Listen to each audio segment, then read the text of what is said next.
Hey, this is Linus, what's up? If you follow my channel, you know that I just hate shaky footage. I mean, everyone hates shaky footage, right? That's why we have gimbals or camera stabilizers that stabilize that ugly shaky footage. I've been using the Zhiyun Crane 2, which is probably the biggest and the badass gimbal I have ever tested. It's a great gimbal, it's probably one of the best gimbals I've ever reviewed, but it has a few caveats to consider.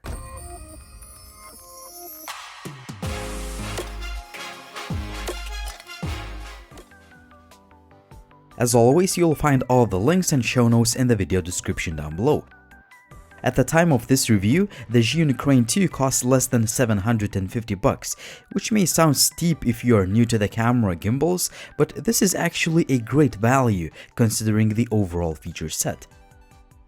I love the fact that the Zhiyun Crane 2 comes in a quality carrying case with all the accessories you need to get started. You get a charger, a set of batteries, a micro USB cable, a strap for the case, a sturdy and well-made all-metal mini tripod, and plenty of different cables that allow you to connect your Canon, Sony or Panasonic camera to the gimbal. Finally, the Zhiyun included a support for longer lenses. First of all, this is the biggest and the baddest camera stabilizer I've ever tested. The reason for that is the Crane 2 is meant to be used with larger DSLRs or mirrorless cameras with heavier lens or accessories. The maximum payload is whopping 3.2 kilograms. I've tested this gimbal with many different camera and lens combinations and it worked really well, but more on that later on. Unfortunately, the Crane 2 does not always work with lighter cameras in all modes, but if you use just the default mode, it worked fine with my Sony a6300. Just as all Zhiyun products, the Crane 2's build quality is just top-notch. The stabilizer is made almost entirely of metal, its parts are precisely machined using CNC process, and the device just feels expensive. Obviously, this is a big and heavy gimbal, and you may feel a little bit tired after using it for a while, especially if you use it with heavier lens like the Sigma 18-35. This is where the dual-handle grip bar comes to help. Well, it's not cheap as it costs about $100, but it's well made, just like the Crane 2. I found the handles to be really nice to the touch and comfortable to hold. Also, I like the quick release system that allows you to quickly detach the handles. Finally, there are 2/4-inch threads on the bottom of the handlebar, 2 on the sides and 1 thread on each handle, so you can attach various accessories. Again, the handlebar is not cheap, but I found it to be really useful both in terms of smoothing out the video and making the gimbal easier to hold, especially with a heavy lens. Now back to the gimbal. It has 3 axes that can rotate 360 degrees. Also, it comes with a Manfrotto style quick release plate, which is really convenient and it saves a ton of time. One of the biggest improvements over the previous generation Zhiyun gimbals is the control system. You can control the pull focus with a nice and smooth focus ring, but at the moment it works with select Canon cameras, so I could not test this feature out. This feature should work with other cameras with the future software updates, but this is more of a limitation of the cameras, not the gimbal itself. There is also the OLED display that shows you which mode you're in, the connection status, battery life, and it allows you to adjust sensitivity, motor power, select your camera, and so on. Again, if you have a Canon 5D Mark II, Mark III, or Mark IV, you can adjust the main camera settings like aperture, ISO, shutter speed straight on the gimbal, which is really convenient. There is a micro USB port that not only allows your camera to communicate with the gimbal, but it also charges it if your camera supports this feature. There are 3 main modes on the Crane 2. The first is the pan following, which is the default mode that I use most of the time on each gimbal. It locks the tilt axis, but it allows you to pan the gimbal left or right by twisting the handle. The next is the lock mode that is triggered by pressing the mode button once. This mode is great for smooth pan or tilt shots if you want to film a particular object. The following mode is triggered by pressing the mode button twice. It allows you to control both tilt and pan axis by moving the gimbal. In other words, it allows you to take a complete control of the Crane 2. If you press the button 3 times, you will enter the selfie mode, which is pretty much self-explanatory. You can also simply grab the camera and move the tilt axis manually to make the gimbal stay in that position.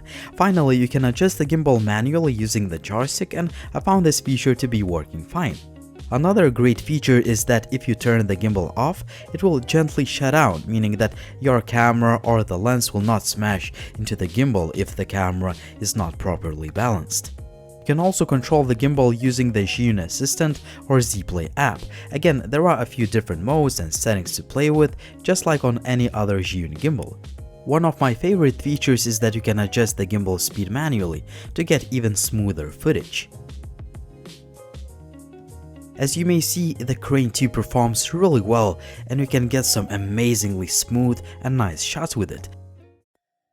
I've tested it with both light and heavy lens systems, and the results are just stunning. Keep in mind that you still need to walk slowly and gently to get the best results, but even if you walk normally or even run, the Crane's 2 powerful motors do a very good job on all axes to stabilize the footage. The Crane 2 performs really well in windy conditions and even while walking on the stairs, since the tilt motors do a great job reducing the shakiness. Keep in mind, however, that you will get tired quickly since this is a pretty heavy setup, but again, this is where the dual handle grip comes to help. The battery life on the Crane 2 is just amazing. It's advertised that the gimbal can work up to 18 hours. During my test, it achieved very similar results of over 16 hours, which is more than enough. Finally, you can conveniently charge the batteries with a supply charger via the USB port in just a couple of hours. In conclusion, I just love the Zhiyun Crane 2 for a lot of reasons. First of all, it ships with everything you need to get started. You get all the accessories, and it also ships with a nice carrying case. Also, I love the build quality. It's all metal, well made, and it doesn't seem to break anytime soon. In addition, I found the buttons to be just in the right place, and the gimbal is comfortable to hold. I also love the quick release system, a fantastic battery life, and last but not least, I just love the overall performance. I've tested the gimbal with different cameras, different lenses, and I always got that smooth footage. However, you should know that the gimbal does not always work well with lighter cameras, but the solution would be just add a little bit of weight or use just heavier lens. Also, the pull focus system is cool and everything, but at the moment it works with just a few Canon cameras. Hopefully it will start working in the future because it's just really nice addition to this nice gimbal. Finally, this is not really a shortcoming, but if you put heavy lens on your camera and put that camera on your gimbal, the entire setup is gonna be really heavy, but the solution for that would be just to buy that dual grip gimbal, which I know costs $100, but I think it's worth the money because you'll just feel tired after like 5 or 10 minutes of working with that system. At the end of the day, these are just minor complaints. If you consider all the pros, they easily outweigh the cons, and I can easily recommend this gimbal because it's been working fine for the past couple of months, and you always know that it has a huge capacity of 3.2 kilograms. But what do you guys think about the Zhiyun Crane 2? As always, drop me a comment down below and ask me any questions or any suggestions. And if you like the video, please hit the like button and please subscribe to the channel for more content like this.